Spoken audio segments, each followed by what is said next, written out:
I was halfway through one of those long, bone-tiring 12-hour shifts when everything turned upside down. The Phoenix sun was merciless that August afternoon, the kind of heat that makes the asphalt shimmer and turns your uniform into a second, soaking skin. I just finished running in 4 in oxygen on an elderly resident at Willow Creek Estates, the tidy suburban complex where I'd bought my townhouse 2 years earlier. Our station captain, David Sanchez, had given me the green light to park the ambulance right in my assigned spot whenever we were covering this zone. It shaved precious minutes off response times and saved the department gas. Practical. Sensible. Until Margaret Wilkins decided otherwise. I jogged back from the call, radio clipped to my shoulder, already thinking about grabbing a cold bottle of water from the fridge upstairs. Instead, I found empty concrete and the faint diesel growl of a tow truck disappearing around the corner. My ambulance, my lifeline, the rolling ER, was gone. Just like that. My name is Michael Thompson. 7 years as a paramedic in Phoenix, and I'd never felt so helpless standing in my own parking lot. My partner that day was Lisa Ramirez, a sharp, no-nonsense medic who'd been on the job even longer than me. She'd stepped inside the clubhouse restroom to freshen up and grab us both something cold. When she came back out carrying 2 dripping water bottles, she froze. "Where's the rig?" she asked. I pointed at the street. "Towed. The HOA president had it towed." Her jaw actually dropped. "During our shift? While we're on call?" "Yep." Captain Sanchez wasn't laughing when I called it in. His voice came through the speakerphone tight with anger. "This is unacceptable, Mike. I authorized that parking spot specifically because it improves our coverage in that quadrant. Sit tight. I'm sending another unit to pick you up, then you're going straight to that towing yard." 15 minutes later, a replacement ambulance rolled in, driven by 2 guys from Station 14 who looked at us like we'd grown extra heads when we explained what happened. They dropped us at Desert Peak Towing, a sun-blasted chain-link compound off McDowell Road that smelled of hot rubber and old motor oil. The clerk behind the scratched, bulletproof glass didn't even blink. "Ambulance from Willow Creek Estates," I said. He tapped keys. "350 tow, 50 an hour storage. For 100 even. I'm on active duty. That vehicle is essential emergency equipment." He shrugged. "Take it up with the lady who called it in.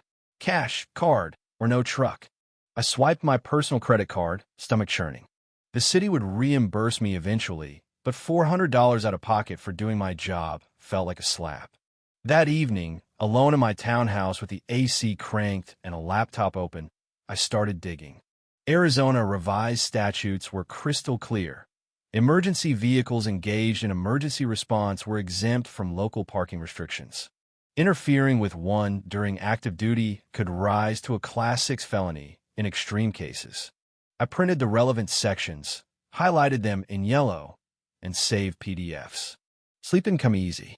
2 days later, I scheduled a formal meeting through the HOA portal. Margaret granted me a Thursday slot. I walked into the clubhouse, carrying my folder like a shield. She gestured to the guest chair with the same polite chill she'd use on a telemarketer. "I assume this is about the towing incident," she said. "It is. What you did wasn't just petty. It was illegal." I slid the statute printout across her desk. "State law exempts emergency vehicles on duty. I was responding to calls in this exact area. You created a public safety hazard." She glanced at the page without touching it. "State statutes don't supersede private covenants, Mr. Thompson. You signed a CC and RS when you closed on your unit.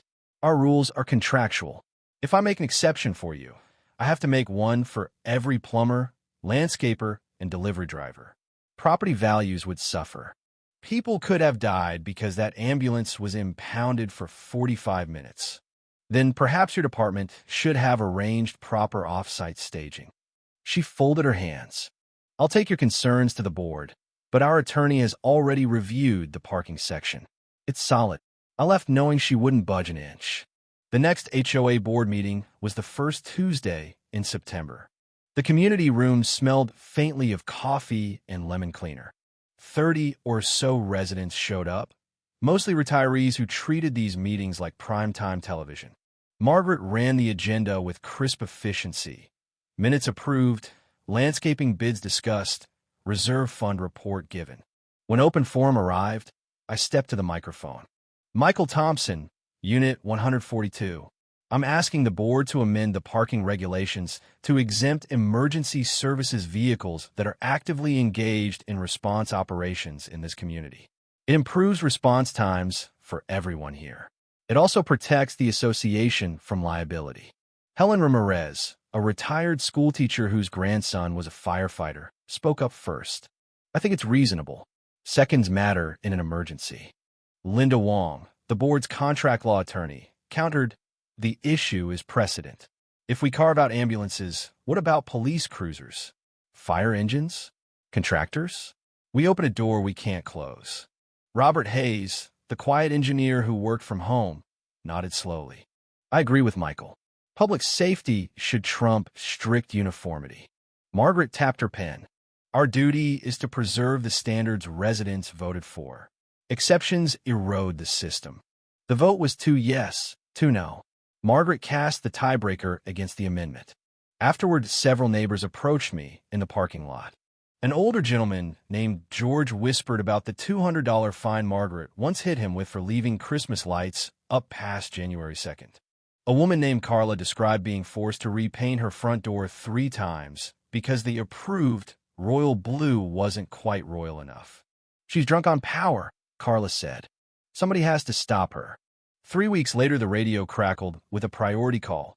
Cardiac arrest, Willow Creek Estates, Sycamore Lane. Lisa and I were staged at a nearby gas station coffee shop, 2 miles away. Lights and sirens got us there in 4 minutes flat. Margaret stood on the porch, hair coming loose from its usual perfect bob, mascara streaking down her cheeks. Please, he just collapsed. I think it's his heart. We followed her inside. Edward Wilkins, her husband, 60, commercial real estate broker, lay sprawled on the kitchen tile. No breathing, no pulse, skin already graying. How long? I asked, dropping to my knees and started compressions. I don't know, maybe 5 minutes. I was in the study and heard him fall. Lisa hooked up a monitor while I kept the rhythm steady. 2 inches deep, 100 to 120 per minute. The screen showed coarse ventricular fibrillation. Shockable.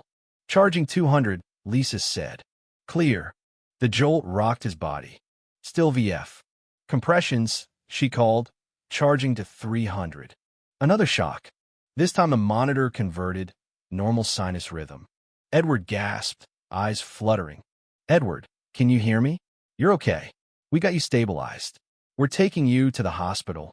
We loaded him onto the gurney. Margaret climbed in beside him, clutching his hand. Lisa drove while I monitored vitals in the back. At Banner Good Samaritan, the cath lab team was already waiting. Edward survived, stents, a new lease on life. 2 days later, an email arrived from Margaret. Subject, thank you and apology. Mr. Thompson, the cardiologist said that without immediate CPR and defibrillation, Edward would not have survived. I was wrong to tow your ambulance. I've called an emergency board meeting to propose the parking amendment. I hope you can accept my apology. I read it 3 times before replying. I'm glad Edward is recovering. Happy to discuss the amendment whenever convenient. The emergency meeting passed the exception unanimously. I would simply notify the office of my shift schedule when I plan to park on site. Done. I thought the chapter was closed. I was wrong. A month later, a certified letter landed in my mailbox. $500 fine for unauthorized architectural modification. My Ring doorbell camera, installed 14 months earlier. I called the HOA office immediately. Margaret answered herself. The violation was noted during last week's inspection. You never submitted an architectural review request. Half the complex has Ring cameras. Why now? Rules apply equally. Pay the fine or remove the device and pay $250.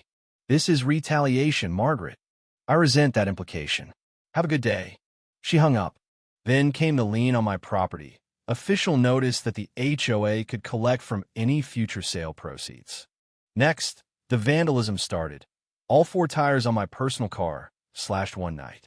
A bag of dog waste on my welcome mat.